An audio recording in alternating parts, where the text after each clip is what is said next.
Salut, c'est Apo86, bienvenue sur ce nouveau retour consacré à Batman le défi. Vous voulez tout savoir sur ce film? Rendez-vous après ceci.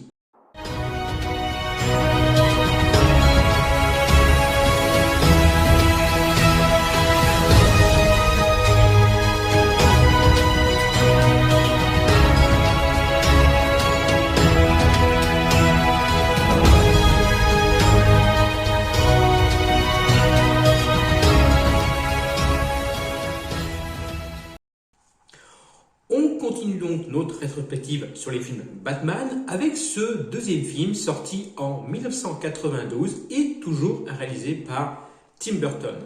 Après le succès du premier Batman, la Warner demande donc un deuxième film à Burton et ce malgré son refus.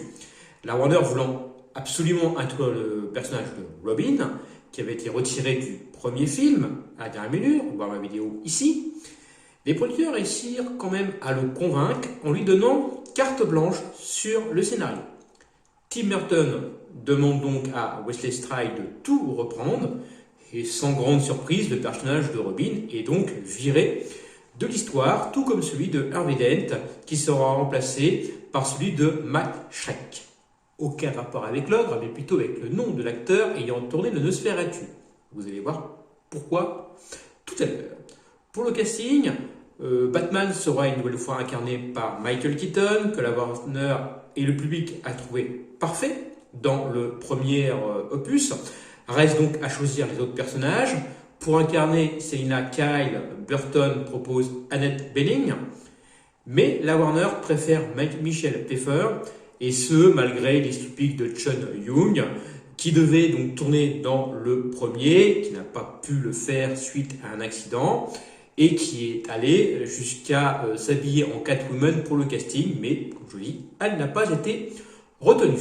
Pour incarner donc le rôle de Cobblebot, Burton aimerait voir Marlon Brando dans le rôle. La Warner, elle, plutôt Dustin Hoffman, Bob Hoskins, John Candy ou même Christopher Lloyd. Et contre toute attente, lors du casting, ça sera un certain Danny DeVito qui sera choisi et qui sortira du lot. Burgess Meredith, connu pour avoir incarné le pingouin dans la série Batman des années 60, et également pour avoir incarné l'entraîneur de Rocky dans la saga, est quant à lui choisi afin de prêter ses traits donc, au père du pingouin, compris par Danny DeVito. La maladie, malheureusement, l'empêchera de prendre part au projet. Il sera donc remplacé par Paul Rubens, acteur qui a déjà travaillé avec Tim Burton, notamment dans Pee-wee's Big Adventure. Pour le rôle de Max Schreck, donc, on choisit Christopher Walken, même si Burton aurait préféré voir David Bowie dans le rôle. La prod fait alors planer le mystère sur le personnage, faisant tourner la rumeur que le personnage de Max Schreck sera un vampire, rumeur amplifiée par le fait que le comédien, durant le tournage, sera toujours visible avec son maquillage, qui rappelle effectivement le style d'un vampire. Pour les pingouins qu'on peut voir dans le film, ces derniers, donc, pour assurer la ligue de protection des animaux, ont été extrêmement bien traités. Ils avaient droit à une caravane réfrigérée, une piscine d'eau fraîche qui a été changée une à plusieurs fois par jour selon les températures, d'une climatisation très basse sur le plateau,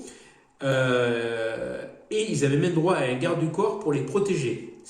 Ils ont été tellement bien sur le plateau qu'ils ont même réussi à se reproduire entre conditions parfaites.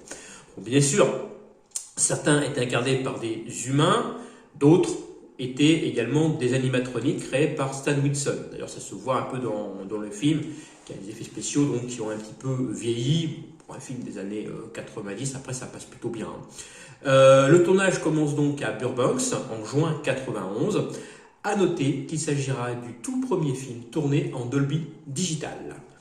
Mais Batman le défi, ça raconte quoi? Vous allez me dire. Donc, l'histoire de Oswald Cobblepot,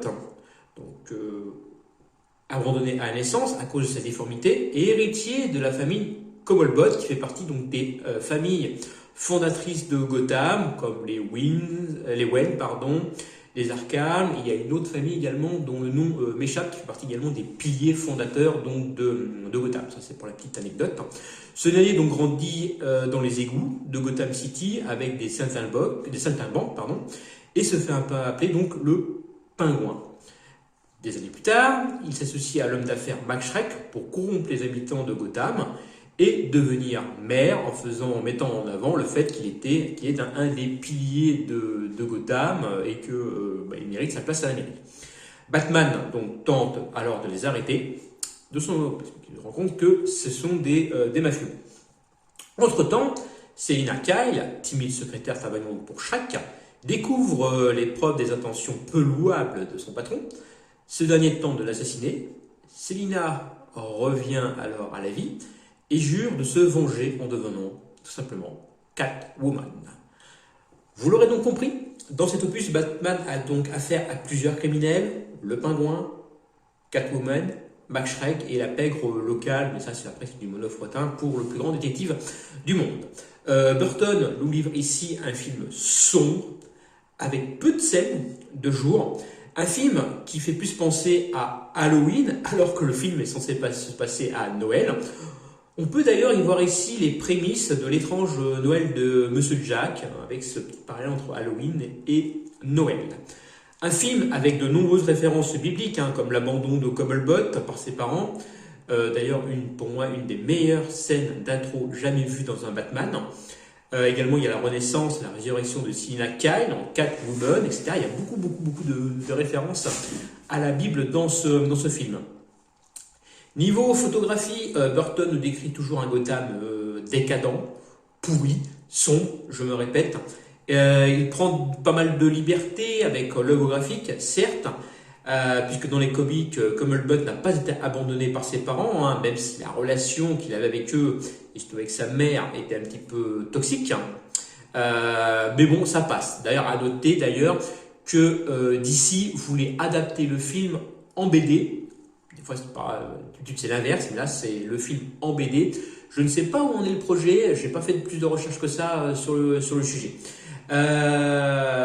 Burton donc propose également un Bruce Wayne schizophrène, partagé entre son attirance pour Selina Kyle, qui devine très vite que c'est Catwoman, et sa volonté de la combattre en tant que criminelle.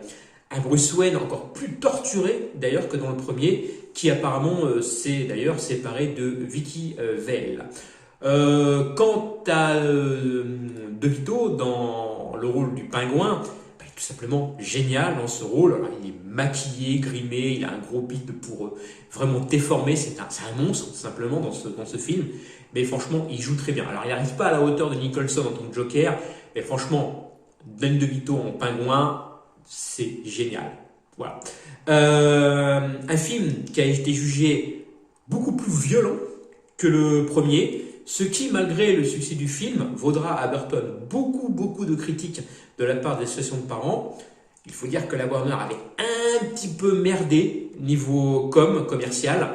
Ça, vous verrez dans le retour sur Batman Forever que je ferai d'ici quelques mois.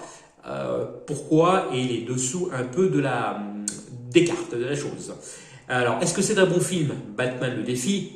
Eh bien, oui. Pour moi, il fait partie du top 3 des meilleurs films sur Batman. Niveau critique, il obtient la note de 7,3 sur 10 sur Captain Watch, notre partenaire. Sur Metacritic, 68 sur 100.